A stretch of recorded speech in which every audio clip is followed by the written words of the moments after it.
Some people in the black community, they sell self-hatred to us as a sin or an abomination, or something to be ashamed of, or a crime. They treat it as though people who are self-hating chose to be this way, and therefore they could choose to also not be. Self-hatred versus self-love is not a choice, nor is it evil, nor is it something to be ashamed of, or something, or does it mean that something is wrong with you.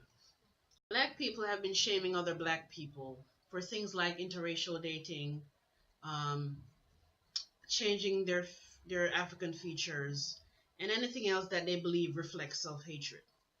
But what these shamers in the black community don't understand is that the very shaming that they're doing is stemming from their own sense of self-hatred. The people who are doing the shaming, they are doing so to, one, to divert the negative self-hating attention away from themselves, and two, they're trying to get you to validate their views and or to validate who they are and to validate the things about themselves that they hate. For example, the people who want you to wear your natural hair, they're doing so because they're trying to get you to validate the beauty of their natural hair. Okay? This desperate need for this kind of validation is related to self-hatred, because people who truly love their natural hair, they don't need you to not alter yours to validate theirs. The people who declare this black self-love and this black pride, i.e. the Afrocentrists and the pro-black people, they're doing so to hide their own sense of self-hatred. Meaning, these people, they are people who are somewhat aware of their own subconscious self-hatred. This means that subconsciously, they are somewhat aware of their own subconscious self-hatred. And this awareness, it gives them the ability to use their conscious mind to say and even think and do things to try to trick you and to convince you and to convince themselves that they are not self-hating and that they're actually self-loving. The truth is that all human beings self-hate. Not only does all human beings self-hate, but all human beings have parts of themselves that they hate. All human beings have a kind of a self-hatred towards every part of themselves. And this is because the mind, your mind, or maybe you could call it your ego, is constantly measuring itself up to a certain standard that exists, or some standard that it believes exists, and it measures every part of itself to the standard. And when you start to search for to measure yourself up against something, your mind will always find parts of it, of the self, that does not quite measure up.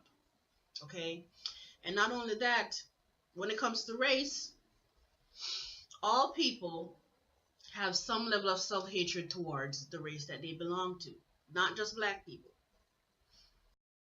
Now, a very big part of the human collective spiritual evolution is to find self-love. If we are here to find self-love, we won't have self-love. You can't be in a state of needing to find something and at the same time have that thing. You're here to find it.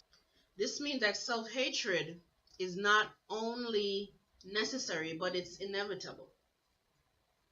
It's a natural process that all human beings experience to create this need for find self-love.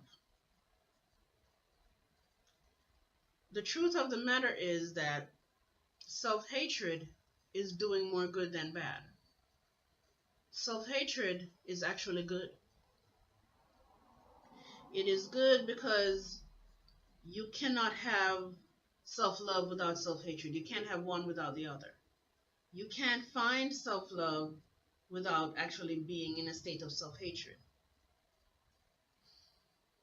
Self-hatred is the vehicle that takes us to self-love. Okay, so they are both equally important. Okay, we have to stop selling and preaching to the black community that self-hatred is a crime or sinful or shameful. You or anyone else cannot just stop hating yourself. Okay, it's not based on a choice and it's not a decision.